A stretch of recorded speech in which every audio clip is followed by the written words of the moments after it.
Welcome to the fascinating world of Bayesian inference. Imagine you are a detective.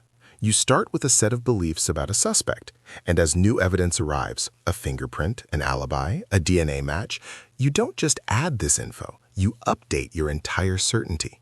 This is the heart of Bayes' theorem, a mathematical framework for changing your mind based on evidence. It's the formula that powers everything from your email spam filter to the diagnostic tools used in modern medicine. To understand Bayes, we first need to distinguish between two schools of thought, frequentist and Bayesian. Frequentists see probability as the long-run frequency of repeatable events, like flipping a coin 1,000,000 times. Bayesians, however, see probability as a degree of belief in a hypothesis. This allows us to assign probabilities to one-off events, like the chance of a specific economic crash or a unique medical diagnosis. Let's look at the formula itself. P of A given B equals P of B given A times P of A divided by P of B. It looks simple, but each term is a pillar of logic. P of A is our prior, what we believed before the new evidence. P of B given A is the likelihood, how probable the evidence is, assuming our hypothesis is true. P of B is the evidence, or the total probability of the observation. And finally, P of A given B is the posterior, our new, updated belief.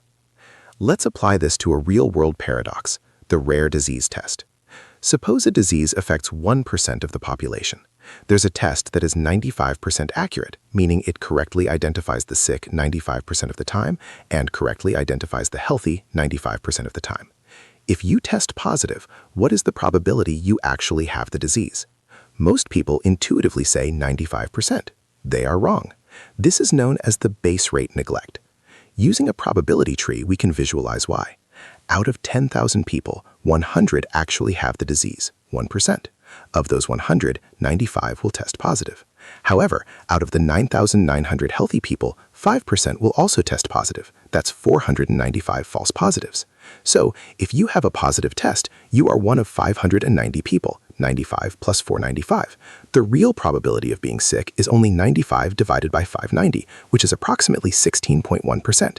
Your belief changed from 1% to 16%, not to 95%.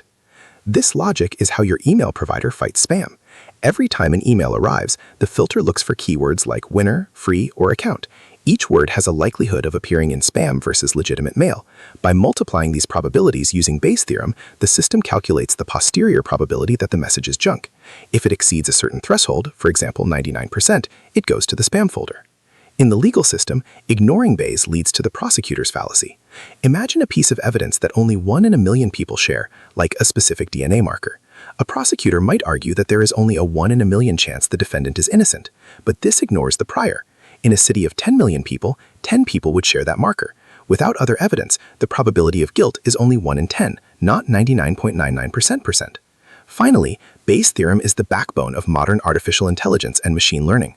From autonomous vehicles predicting the path of a pedestrian to large language models predicting the next token, these systems are essentially Bayesian engines. They constantly update their internal models as they ingest new data. Bayesian thinking teaches us that no knowledge is absolute. It is a continuous process of refinement. As we've seen, Bayes' theorem is more than a formula. It's a philosophy of humility and logic. It encourages us to acknowledge our initial biases, priors, and rigorously update them as the world provides new information. Whether in medicine, law, or daily life, it is the ultimate tool for rational thinking. References: 1. Sharon Birch McGrain, The Theory That Would Not Die. 2. James O. Berger, Statistical Decision Theory and Bayesian Analysis. 3. John E. Friend, Mathematical Statistics. 4. E. T. James, Probability Theory, The Logic of Science.